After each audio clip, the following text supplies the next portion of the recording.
big fan.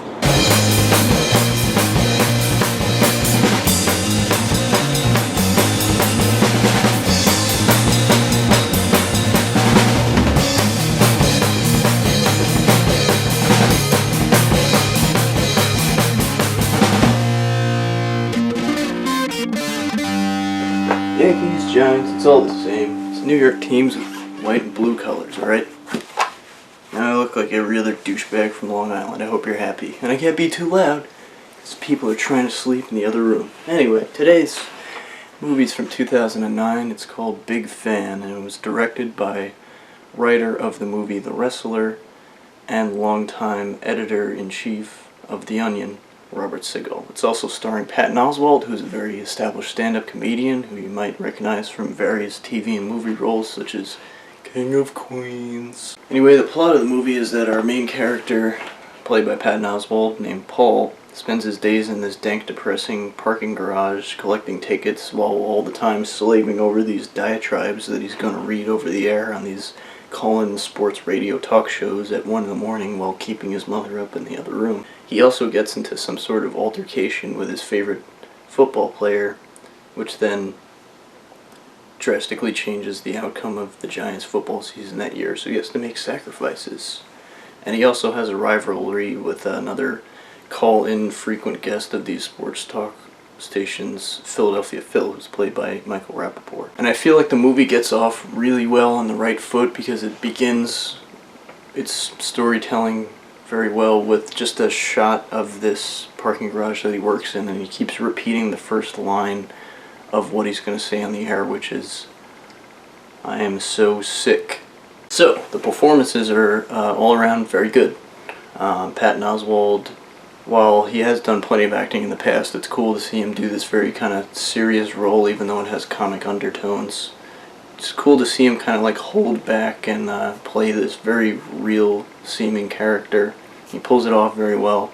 But as I said, all the performances are good. Kevin Corrigan is good as well. I like the portrayal of Paul's family, and I particularly can identify with the scene where they're all sitting around watching his brother on TV in this cruddy commercial, and the whole family kind of gathering around like, "Oh my god, there he is!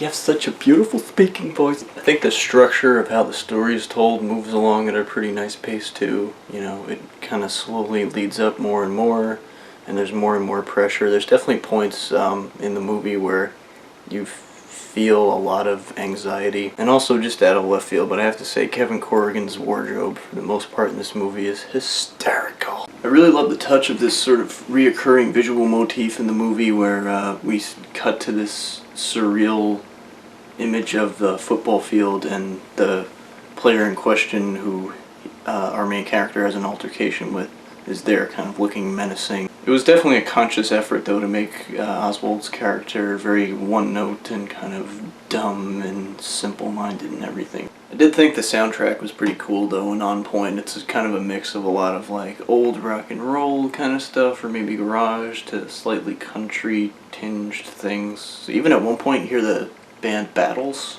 While I can definitively say that they portray this character of Paul Affiero very well, and there's no doubt that there's people like this out there in the world, not just in the sports world, fans in that regard, but all walks of life. At the same time, it's like, what kind of point are they trying to make by portraying this character in the light that they do? Particularly the scene where he's in the bar confronting his rival Philadelphia Phil, and everyone around him starts chanting, "Giants suck, Giants suck."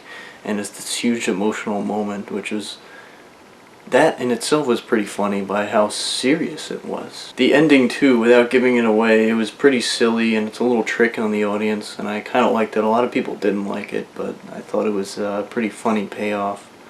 I don't know what more you could have been expecting. A more serious ending? Whether or not you've grown up with sports talk 1000% complete, utter, nonsensical, superfluous, fluffy, time-filling. I don't know, I liked it though, you know? I liked the movie, okay?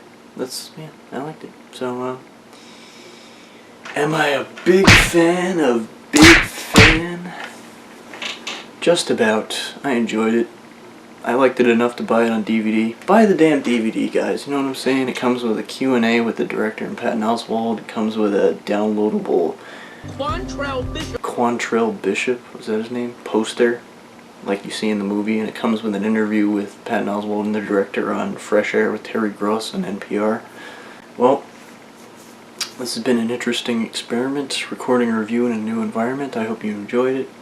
I hope you enjoyed the fact that I'm keeping my voice to a lower volume. But, you know, really all I gotta say is, say sexy.